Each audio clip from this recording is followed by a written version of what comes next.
ಸ್ನೇಹಿತರೆ, ಇಯರ್ಫೋನ್ ಜಾಸ್ತಿ ಹೊತ್ತು ಯೂಸ್ ಮಾಡ್ತಾ ಇದ್ದೀರಾ? ಹಾಗಾದರೆ ನೀವಿದನ್ನು ಓದಲೇಬೇಕು. ನಮ್ಮ ಇಂದಿನ ಬಿಡುವಿಲ್ಲದ ದಿನಗಳಲ್ಲಿ ಮನಸ್ಸನ್ನು ಹಗುರಗೊಳಿಸು ಹಾಡನ್ನು ಕೇಳೋದು ಅಥವಾ ಆಫೀಸ್ನಲ್ಲಿ ಮೀಟಿಂಗ್ ಅಟೆಂಡ್ ಮಾಡಲು ಇತರರಿಗೆ ತೊಂದರೆ ಕೊಡದಂತೆ ಸಮಯವನ್ನು ಕಳೆಯಲು ಇಯರ್ಫೋನ್ ಉಪಯೋಗಿಸುವುದು ಸಾಮಾನ್ಯವಾಗಿದೆ. ಆದರೆ ಇದನ್ನು ಹೆಚ್ಚು ಹೊತ್ತು ಉಪಯೋಗಿಸುವುದು ಯೋಗ್ಯವಲ್ಲ. ಕಿವಿಯಲ್ಲಿ ಗುಯ್ ಗುಯ್ ಗುಡುವ ಶಬ್ದವು ಕೊಕ್ಲಿಯಾದಲ್ಲಿನ ಕೂದಲಿನ ಕೋಶಗಳನ್ನು ಹಾನಿಗೊಳಿಸುತ್ತದೆ ಮತ್ತು ತಲೆಯಲ್ಲಿ ಇದು ಶಬ್ದವನ್ನು ಉಂಟುಮಾಡುತ್ತದೆ. ಇದನ್ನು ಟೆನಿಟಸ್ ಎಂದು ಕರೆಯಲಾಗುತ್ತದೆ. ಇಯರ್ಫೋನ್ಗಳು ಕಿವಿಯನ್ನು ಮುಚ್ಚುವುದರಿಂದ ಕಿವಿಯೊಳಗೆ ಗಾಳಿ ಹೋಗಲು ತಡೆಯಾಗುತ್ತದೆ.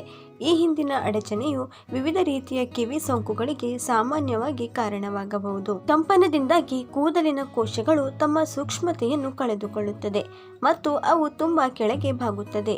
ಇದು ತಾತ್ಕಾಲಿಕ ಅಥವಾ ಶಾಶ್ವತ ಶ್ರವಣ ನಷ್ಟಕ್ಕೆ ಕಾರಣವಾಗಬಹುದು, ಅಂದರೆ ನೀವು ಕಿವುಡಾಗಬಹುದು. ಹೆಚ್ಚುವರಿ ಶಬ್ದವು ನಿಮ್ಮ ಸಾಧನಗಳ ಮೂಲಕ ನಮ್ಮ ಕಿವಿಗೆ ನೇರವಾಗಿ ಹರಡುವುದರಿಂದ ಹೊರಗಿನ ಕಿವಿಯ ಮೇಲೆ ಹೆಚ್ಚಿನ ಒತ್ತಡ ಮತ್ತು ನಿಮ್ಮ ಕಿವಿಯೋಲೆಗಳ ಮೇಲಿನ ಪರಿಣಾಮವು ಕಿವಿಯ ನೋವಿಗೆ ಕಾರಣವಾಗಬಹುದು. ದೊಡ್ಡ ಶಬ್ದಗಳಿಂದ ಕಿವಿ ಕಾಲುವೆಯಲ್ಲಿ ಹೆಚ್ಚಿದ ಒತ್ತಡವು ತಲೆ ತಿರುಗುವಿಕೆಗೆ ಕಾರಣವಾಗುತ್ತದೆ.